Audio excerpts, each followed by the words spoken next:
In fall 2015, the United States Soccer Federation, under pressure from parent groups, opted to institute changes to the laws of the game at the younger age levels to provide protection for those players from head injuries.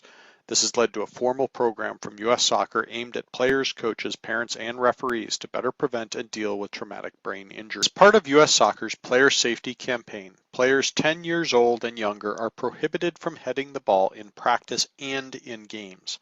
To this end, when a player deliberately heads the ball in a game, an indirect free kick should be awarded to the opposing team from the spot of the offense. If the deliberate header occurs in the goal area, the indirect free kick should be taken on the goal area line at the point nearest to where the infringement occurred. If a player does not deliberately head the ball, then play should continue. MYSA has chosen to implement this recommendation for the U9, U10, and U11 age levels to immediate effect for the 2016 season.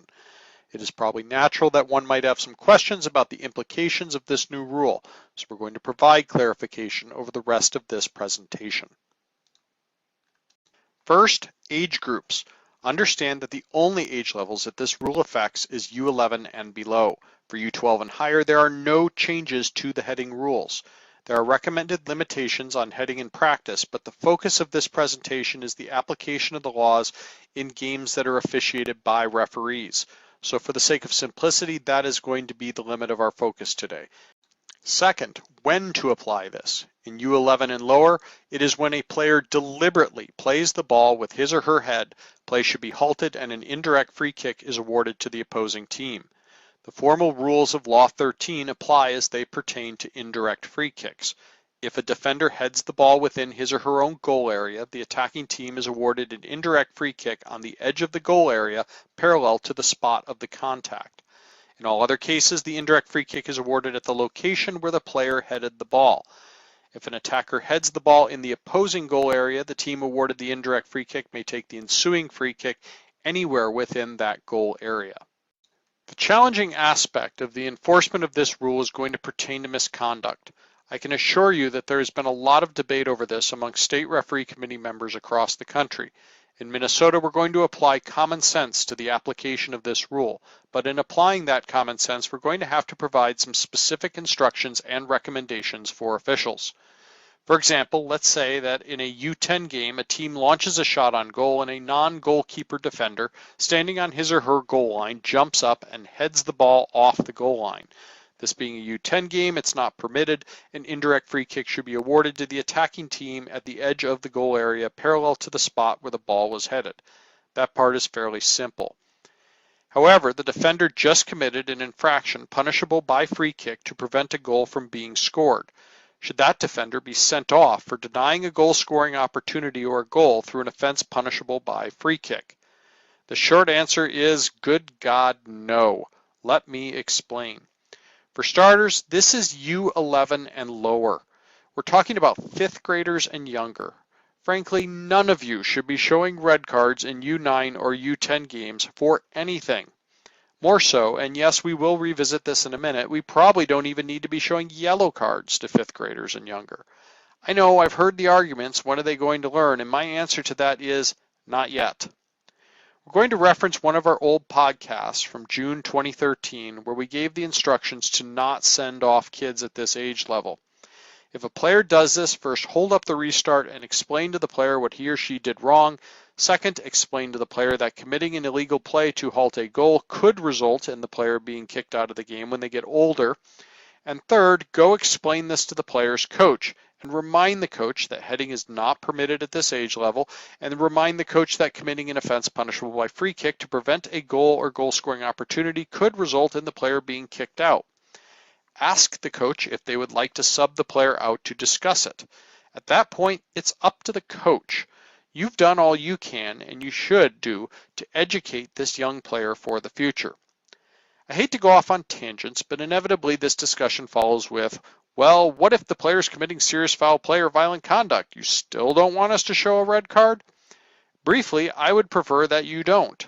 You can be a bit more forceful with the coach in that situation. Instead of asking the coach to sub the guilty player off, you can give the coach 2 options. Coach, you could sub that player off, settle them down, and explain to them why they did what they did could result in them getting kicked out of the game, Or if you're telling me that you don't want to do that, then I don't have a choice to make sure that your player understands the seriousness of what he or she just did. So I'm going to show your 9-year-old a red card, explain to him or her that he or she has been kicked out of the game, that they will not be able to play in the next several games because I have to confiscate their pass, and that I have to do all of this because you're telling me to do it. It's your call, coach. Do you want to have that discussion with this kid's parents? In U11, you can and should use cards when appropriate, but we will explicitly say here that cards should not be used for heading offenses. Because we have league play and standings in U11, you should use misconduct to manage games. It's rarely, if ever, needed at the U11 level, however, and we would prefer you restrict the use of cards to the traditional offenses. As for heading offenses in U11, we advocate that cards should never be used in conjunction with a heading offense. It's pretty simple to extend this to a caution situation, but we're going to do it anyway here for the sake of understanding. What if one team or one player on one team keeps heading the ball over and over again after you've told them that they can't and have called an infraction every time? Isn't that persistent infringement? Well, technically, yes. But again, we're trying very hard to avoid showing cards to fourth graders and younger.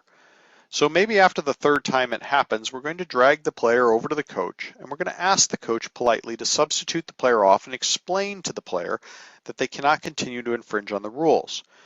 We're also going to explain to the coach that if he or she can't get the player to stop doing this, then you will be forced to resort to more serious formal consequences for players that continue to infringe on the rules, and that you really don't want to do this at this age level. But give the coach a chance to coach.